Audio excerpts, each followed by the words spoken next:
今日沙田馬場嘅重頭戲就係今季首場分級賽3級賽1004米慶典盃，廖康銘訓練嘅祝願喺霍宏聲跨下大熱捧盃，不過贏馬過程都有啲驚險，皆因喺直路上一度受困無位上，幸好霍宏聲未有自亂陣腳，喺最後200米揾到空位，立即加速彈離對手奪標，贏得真係好精彩。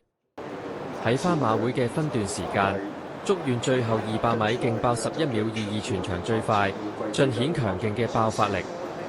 今次順利捧走慶典盃，確認咗呢匹上季打吡亞軍馬納入升軌，係有能力接班成為香港馬壇另一匹王者，大家不妨拭目以待啦。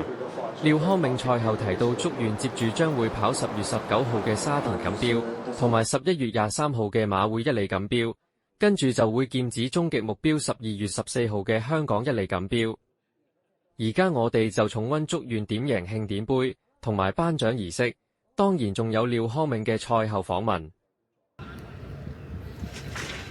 好，你一開閘嘅時候，光年魅力慢，但求開心慢啊！好啦，前面快嘅馬呢，咁啊見到中間位置粉紅眼罩呢，有包裝天象，外面有兩隻噶，分別係和平波同埋合夥奔馳啊。第4位紅衫就係祝願啊，內欄第5有玩笑，中間藍帽第6呢，仲有呢隻手機標霸，外邊係智取神驅啊，後多層嘅馬啦，先見到內欄位置呢，仲有光年魅力啊白衫啦，中間橙衫呢，仲係陽光勇士啊，再外邊位置嘅馬匹先見到悅盡歡欣啊。尾4到啦，但求開心；尾3開心寶寶，尾2維港智能喎。暫時殿後白衫白帽係球星嚟㗎。好啦，咁啊轉緊彎嘅時候啦，合夥奔馳中間帶，內欄有和平波啊。第3位就包裝天象粉紅眼罩嘅，內欄第4啊，紅衫嗰匹就係祝願嚟㗎。咁啊再見到移咗出去外邊呢，有智取神驅啦，後多層啊嘛。中檔藍帽嗰匹呢就手機標霸，等緊後邊嘅話，仲有陽光勇士走入去呢，就環笑光年魅力啊，揈出去外邊追啊，有悅盡歡欣同埋但求開心啊。最後300零米啦，咁啊見到透出嘅馬呢，仲係合夥奔馳㗎，埋邊係和平波，中間包裝天象上緊，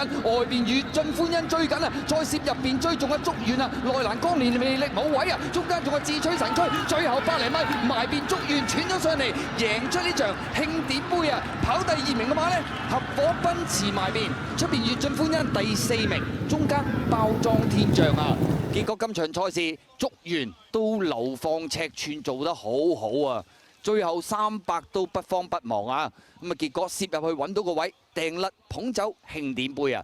第2名呢，埋邊有合夥奔馳，外邊悅盡歡欣，中間夾住係包裝天象。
請各位注意，本會董事馮婉薇女士現正頒發慶典盃俾勝出頭馬祝願嘅馬主車曉紅、唐顯芳與許麗絲，以及練馬師及騎師。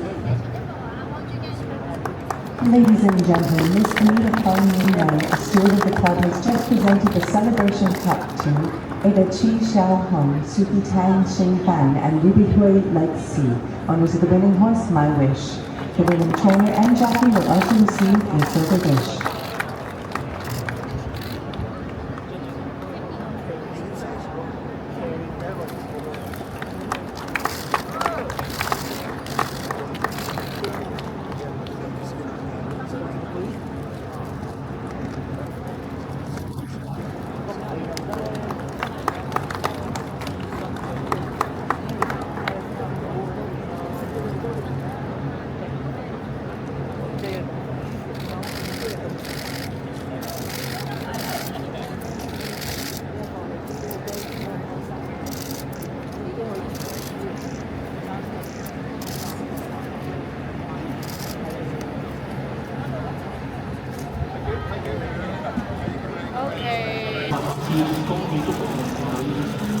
喺廖康銘嘅賽後訪問前，我哋睇返本頻道拍嘅直路影片，祝願今場嘅贏馬關鍵就係喺200米及時望空衝刺，若果霍宏聲有啲猶疑，就俾潘頓騎嘅光年魅力喘咗上嚟。呢個果斷嘅取位，祝願成功突圍而出，而光年魅力就要收慢，斷送咗爭勝機會。當然霍宏聲賽後都俾競賽小組告誡需加倍小心，但最緊要係祝願順利贏馬啦。And I think more attention's been paid to his size than his ability in the past, but I think that may be in the past now. He certainly showed today that he's made improvement from last season, and he's going to be a force the rest of the season. I mean, as you say, like his size is, I mean, as diminutive as he might be, I mean, he's got this massive heart, big himself, hasn't he? And Luke almost said as much there in the post-race interview, when he needed him, he was there. Yeah, it was actually one of the last things I said to Luke. I said, just trust the horse. I said, you know when you need him, he'll be there. And it did look a little complicated there for a few strides, but once he got the gap, he moved away quite well. Indeed. And that 4-year-old form obviously from last season working out quite nicely now, going forward, not just with him but others as well, of course. What sort of path you plot with him now? So I'm guessing the end goal is the big one in December. What do you do between now and then? Oh, look, he'll have the next two races, the Group 2 miles, one next month, one November, leading into December. So look, it's a good way to start the season, but we've still got the A graders to come yet, so he's got to improve a little bit more. But no, I think it's there. Where does he find that improvement from, Mark, if required? Oh, he was out of competition for 5 months, and as ready as I could have him, every horse is going to improve when they haven't had race competition. So as much as we did ask him in his trials, it still leaves you a little bit vulnerable coming first up, in good company. There's some nice horses in today's field. So, he's ticked that box, but I think, there's a little bit to come, even in his coat, and a bit of a fitness edge to come. So, I think we've got an exciting time ahead. Certainly, I mean, looking back at last season, obviously that was an exciting time for you and all the team. What does this mean to you and the team, honestly, for this season? Because coming out of the 4-year-old classification, he's had to step up. It's a big thrill for everyone, I'm sure. Oh, everyone's been excited. No more than myself. It's a bit like, he was going that well and we thought he'd made good improvement. It was a bit like having a Christmas present under the tree and not being able to open it yet. But, maybe Christmas came early.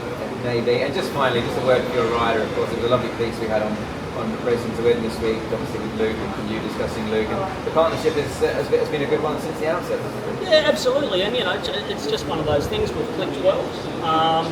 He's prepared to put work in on the horses, and this horse was difficult to start with, so he needed a lot of patience, and Luke showed that with him. And we got that far into the season, with a lot of Luke's input, especially the day here where he burst through the barriers. I mean, he mightn't have made the 4-year-old series if he hadn't won that day.